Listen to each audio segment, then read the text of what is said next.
it's like South Australia saying, you've had your time, Barossa. We're going to whack a solar farm right in the middle of your patch. Yeah, right dead centre. Yeah, or Margaret River. Yep.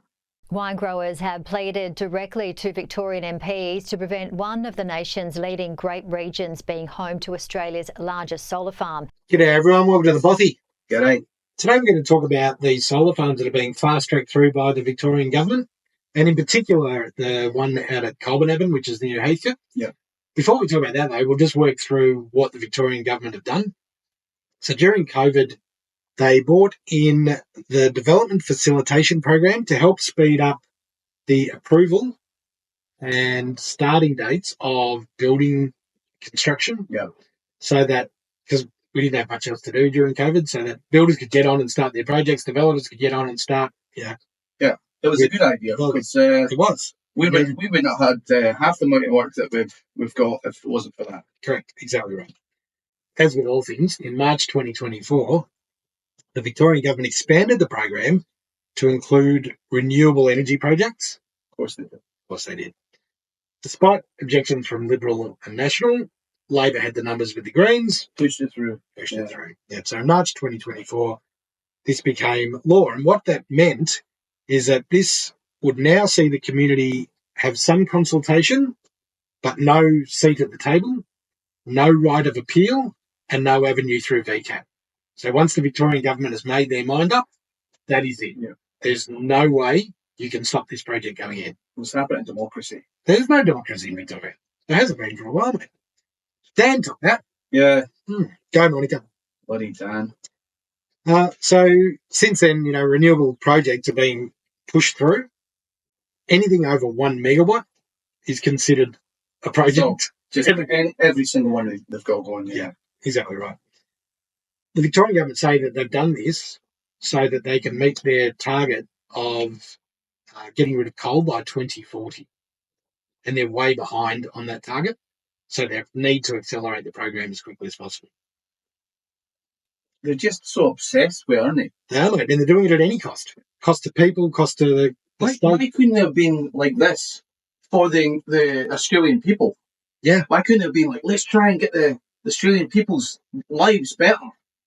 Why couldn't they have pushed that? This is like just... Do you think they are? Try and make our lives better. In their mind. Not in ours. No. It's putting the prices up. It's like putting pressure on everything. It's taking farmland, for Christ's sake. We've got freaking a vast desert out there. Why not putting these solar panels in the desert? But as you said, infrastructure is there at the moment. So that's where it's going. And the farms and the...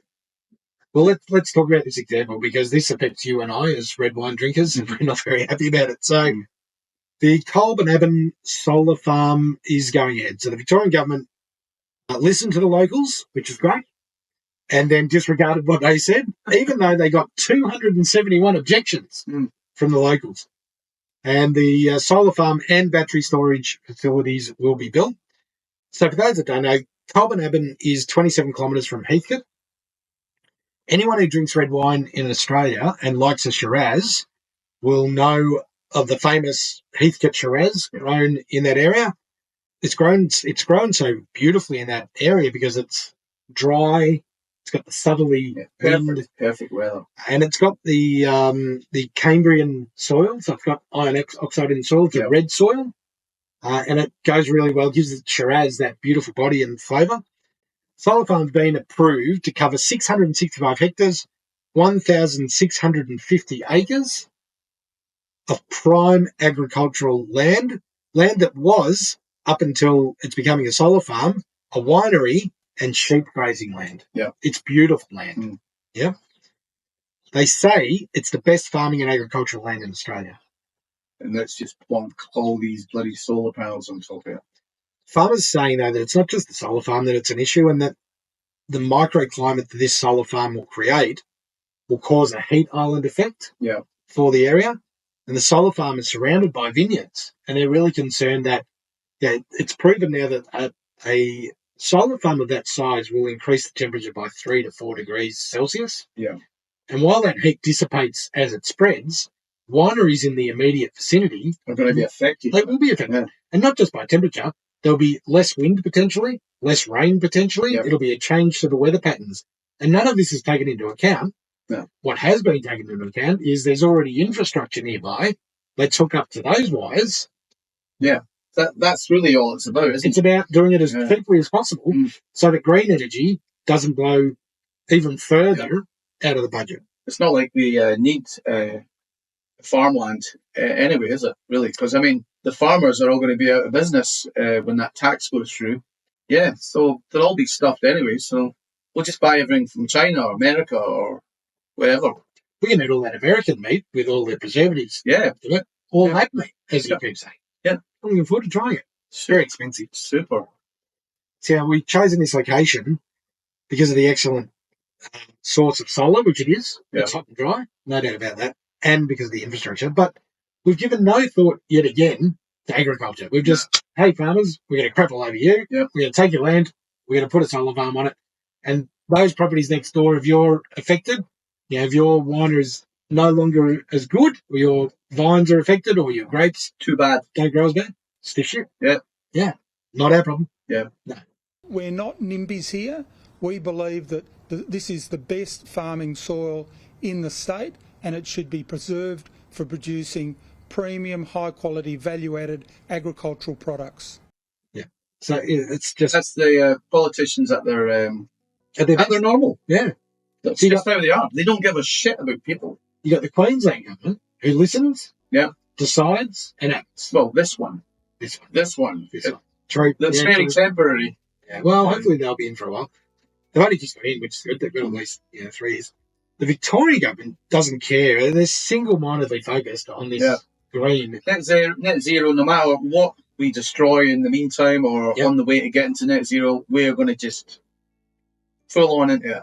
You can see that from other brilliant ideas such as, let's stop pumping gas. Oh, crap, we've run out of gas. Let's import it. Genius.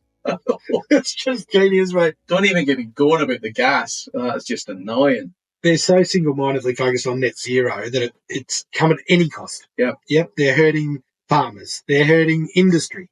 They're hurting their constituents. They're hurting the budget. We know the budget's out of control. So really annoyed about this one. Yeah, it's like if they actually listened and took something on board that the people were concerned about. Yeah. But it looks like they didn't do any of that. They've got 100 kilometres. Why even listen? No, well, why even exactly? Why even listen to them? It's even more frustrating. Yeah. Because they've just got 100 kilometres, 150 kilometres into a more barren region. We're not talking about it's 27 kilometres from Heathcote. It's right in the winery zone. Yeah. It's like South Australia saying, you've had your time, Barossa. We're going to whack a solar farm right in the middle of your patch. Yeah, right dead centre. Yeah, or Margaret River. Mm. Yep. I know. Not in Margaret River. Some of the best Merlots out of there. Yeah. Beautiful. If you like Merlot. I love Merlot. And Cab Sav. Really good. I like Cab Sav. They're doing some all right Cab Savs out of Heathcote. Yeah.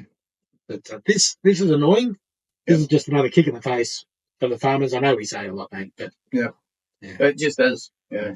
The poor bloody farmers.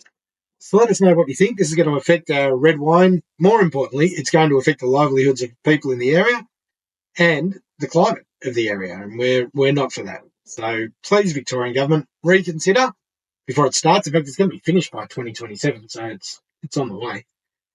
Please reconsider and move it to another location. Let us know what you think. Yeah. See you guys. See ya.